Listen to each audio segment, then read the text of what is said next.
کوئی سزا کورٹ کے ذریعے ملا ہوگا، اس وقت پریزیڈنٹ اس کو معافی بھی دے سکتا ہے، یا اس کی سینٹنس جو اگر ڈیتھ سینٹنس اس کو ملا ہوگا تو وہ ڈیتھ سینٹنس کو چینج کر سکتا ہے کسی اور آسان سزا میں.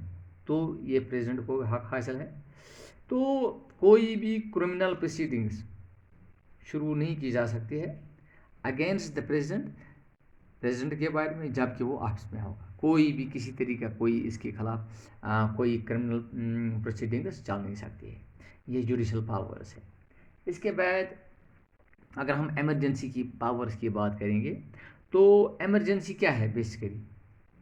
ایک سڈن ایکسیجنسی ڈیمانڈنگ امیجیٹ ایکشن، یعنی جس کو ہم ایسے بھی ایمرجنسی بولتے ہیں. ایمرجنسی کیا ہے؟ تو اس سچویشن میں ہیڈ آف دا اسٹیٹ جو ہوگا اس کے پاس اسپیشل پاورس ہوگی. تو ظاہر سی بات head of the state president ہے. So president can declare emergency, لیکن یہ ایمرجنسی 3 حالتوں میں وہ ڈکلیئر کر سکتا ہے. سب سے پہلے اگر وار اور ایکسٹرنل ایگریشن آرٹیکل 352 میں، یعنی کہ جب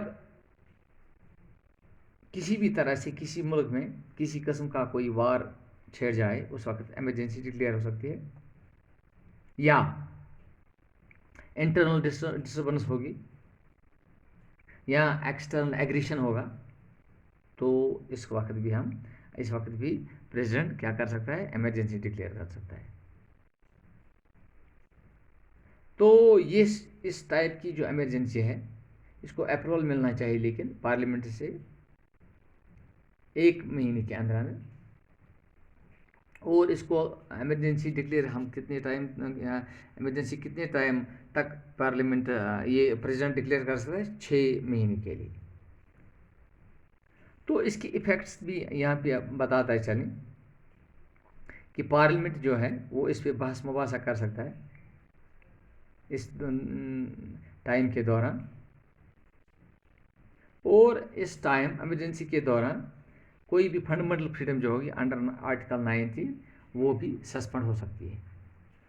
یہ ہے سب سے پہلا جو وار یا ایکسٹرنل ایگریشن، اس کے بارے میں مطلب اس کے تحت ایمرجنسی ڈکلیئر ہو سکتی ہے. تو اس کے بعد دوسرا جو ہے دیٹ از کانسٹیٹیوشنل ایمرجنسی. تو کانسٹیٹیوشنل ایمرجنسی کیا ہے؟ یہ ارائز تب ہوتی ہے جب لا یا آرڈیننس مشینری کسی اسٹیٹ کی بریک ہو جائے، یعنی کوئی اسٹیٹ لا کو امپلیمنٹ کرنے میں یا وہاں پہ جو گورنمنٹ مشینری ہوگی وہ ناکام ہوگی، تب بھی ایمرجنسی ارائز ہوتی ہے. سو پریزیڈنٹ ایمرجنسی ڈکلیئر کر سکتا ہے، اور اس ایمرجنسی کو امپلیمنٹ کر سکتے ہیں 2 منتھس. اس کے بعد اس کو پارلیمنٹ کی منظوری بھی ملتی ہے. اس کے ایفیکٹس جو ہوتے ہیں اس ٹائم کسی بھی اسٹیٹ کی لیجسلیٹو اسمبلی ہوگی وہ ڈیزالو کی جا سکتی ہے یا سسپینڈ کی جا سکتی ہے، اور وہاں کا جو ہیڈ اس وقت ہوگا وہ گورنر ہوگا. اس کے بعد تیسرا جو ہے دیٹ از فائنانشیل ایمرجنسی. تو انڈر آرٹیکل 360 فائنانشیل ایمرجنسی تب امپلیمنٹ کی جاتی ہے جب فائنانشیل اسٹیبلٹی یا credit of state is threatened, اور اٹس ڈیوریشن جو ہے وہ ڈیسائیڈ کرے گی پارلیمنٹ.